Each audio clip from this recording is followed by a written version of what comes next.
perkenalkan, saya Randi dan ada Vira, Devi, dan Hafiz. Di sini saya akan memulai duluan, akan mempresentasikan modul 13 yaitu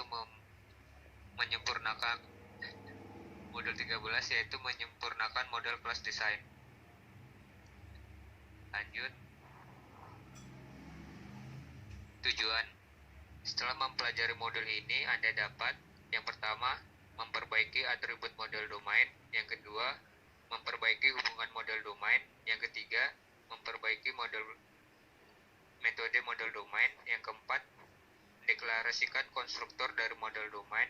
Yang kelima, beranotasi perilaku metode. Yang keenam, buat komponen dengan antarmuka. Next.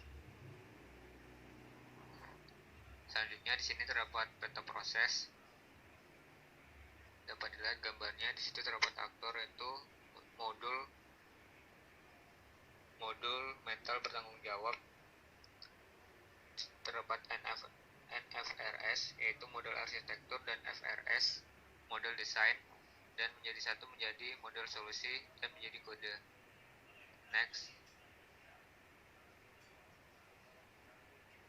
Selanjutnya, memperbaiki atribut model domain. Atribut mencakup berikut. Yang pertama yaitu menyempurnakan metadata atribut. Yang kedua, memilih tipe data yang sesuai. Yang ketiga, membuat atribut turunan. Yang keempat, menerapkan enkapsulasi. Next. Selanjutnya itu menyempurnakan metadata atribut.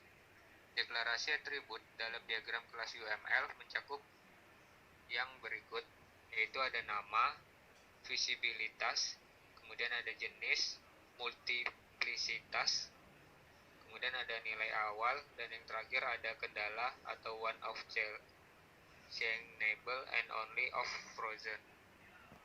Next.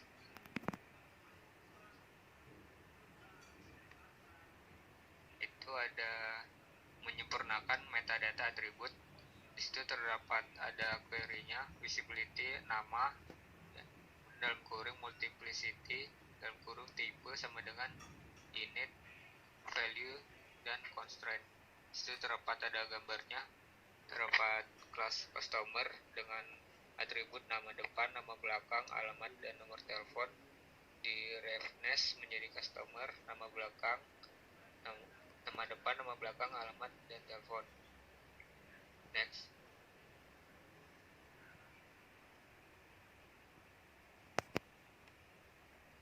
Selanjutnya ada memilih tipe data yang tepat. Memilih tipe data merupakan trade-off dari, yaitu ada transparansi perwakilan, yang kedua ada waktu komputasi, dan yang ketiga ada ruang komputasi. Next.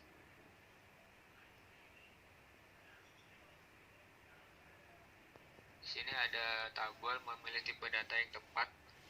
Itu ada tabel tipe data, itu terdapat aktivitas pembahasan, string. Tipe data ini memungkinkan diperlukan pemetaan antara presentasi UI dan representasi penyimpanan DB atau database. Kemudian ada long. Tipe data ini menghemat ruang, tetapi mungkin tidak cukup untuk mewakili nomor telepon yang besar dan mencakup luas, atau seperti nomor internasional. Kemudian ada phone number. Objek nilai adalah kelas yang mewakili data ponsel.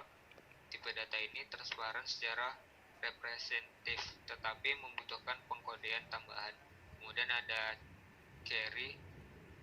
Tipe data ini mirip dengan string dan tidak menambah nilai. Kemudian yang terakhir ada intery. Tipe data ini menghemat ruang, tetapi tidak representasional transparan. Selanjutnya presentasi akan dilanjutkan. Saya Safira Fatima Zara. Oke, ini ada membuat turunan atribut. Dalam analisis, Anda mungkin memiliki atribut yang tahu dapat diturunkan dari sumber lain atau lebih stabil. Contoh kanonik adalah perhitungan usia seseorang dari tanggal lahirnya. Bisa dilihat dari gambar di bawahnya.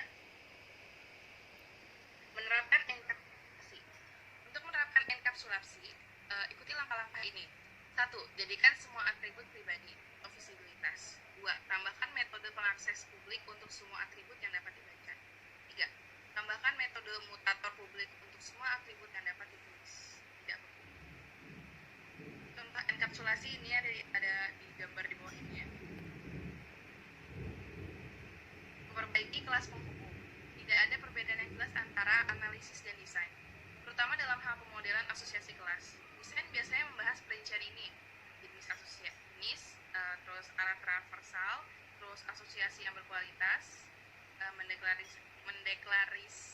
mendeklarasikan metode manajemen asosiasi, menyelesaikan asosiasi banyak ke banyak, dan menyelesaikan kelas asosiasi.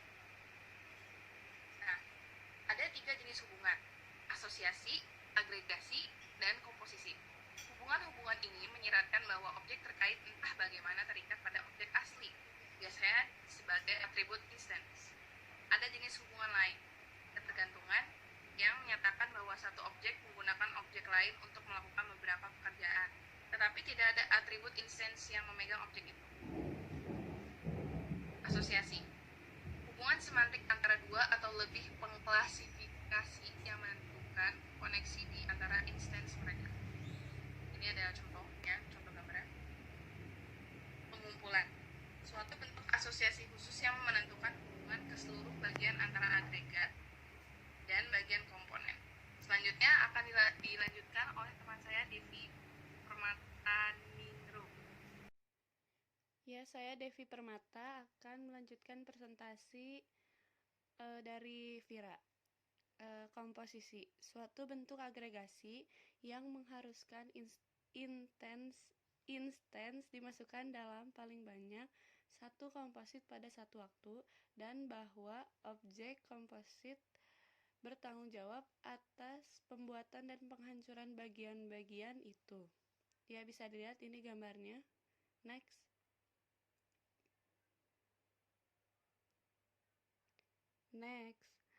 Lalu navigasi. Panah navigasi menunjukkan arah traversal objek saat runtime.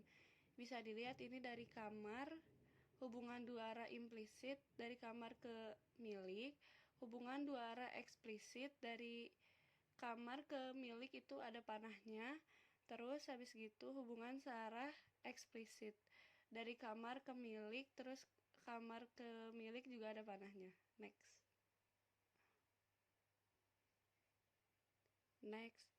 Navigasi. Terkadang dalam analisis Anda tidak tahu ke arah mana perangkat lunak akan perlu untuk menavigasi asosiasi. Masalah ini harus diselesaikan dalam desain. Sebagai contoh, ini bisa lihat gambarnya. Next.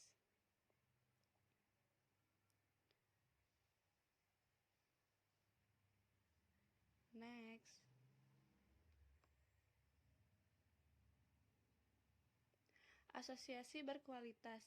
Dalam asosiasi satu ke banyak atau banyak ke banyak sering berguna untuk memodelkan bagaimana sistem akan mengakses satu elemen dalam asosiasi. Sebagai contoh bisa dilihat gambarnya ini. Next.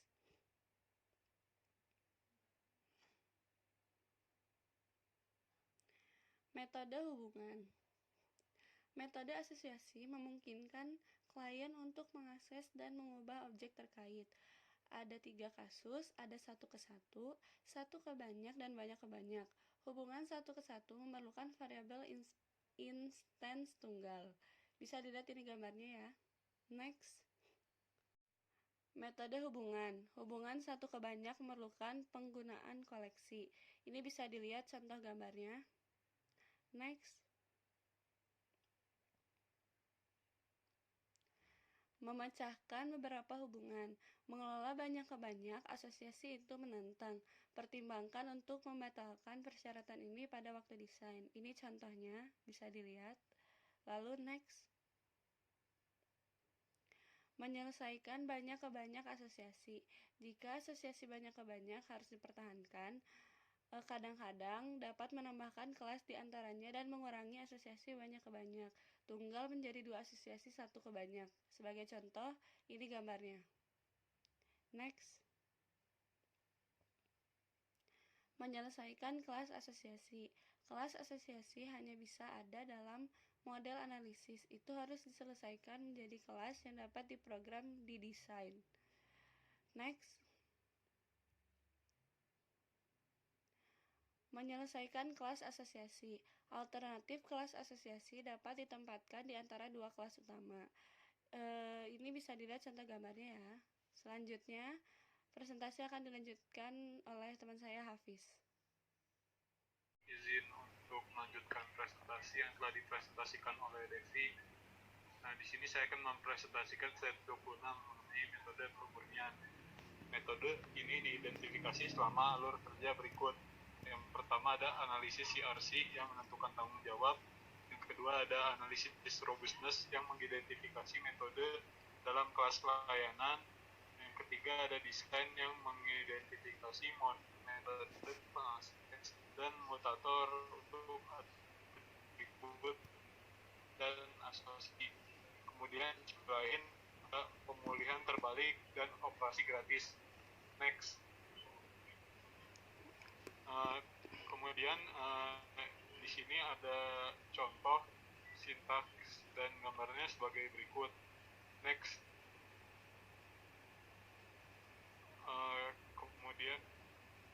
Kemudian slide selanjutnya yakni mengenai perilaku metode beranotasi.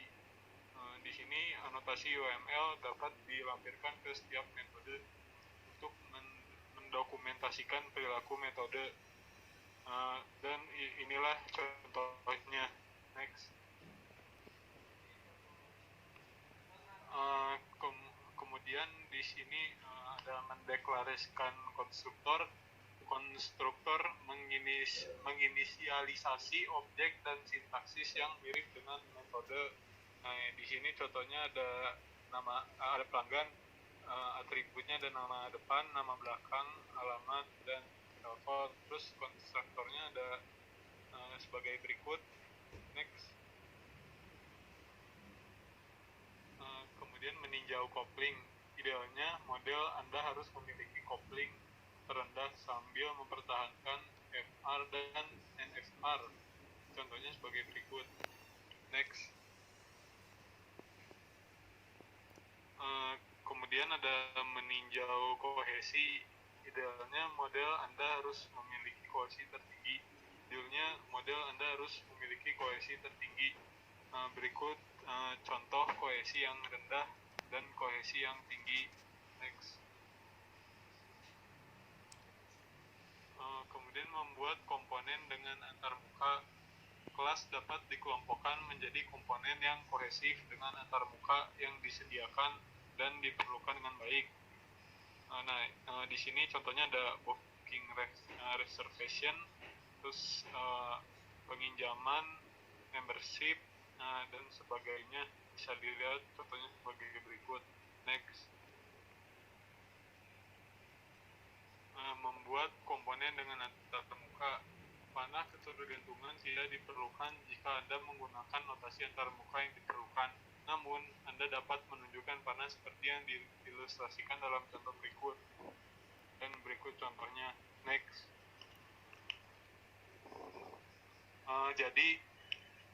Jadi ringkasannya, selama alur kerja desain, Anda harus memperbaiki model domain untuk mencerminkan paradigma implementasi. Terus kemudian modul ini menjelaskan cara memperbaiki fitur-fitur model domain berikut: atribut, hubungan, metode, konstruktor, dan perilaku metode dengan menggunakan anotasi. Yang ketiga, kelas harus ditinjau untuk memastikan bahwa mereka mempertahankan kohesi tinggi dan kopling rendah. Kemudian yang terakhir, kelas dapat dikelompokkan menjadi komponen yang kohesif dengan antarmuka yang terdefinisi dengan baik. Ya, sekian dari kelompok kami, kurang lebihnya mohon maaf. Wassalamualaikum warahmatullahi wabarakatuh.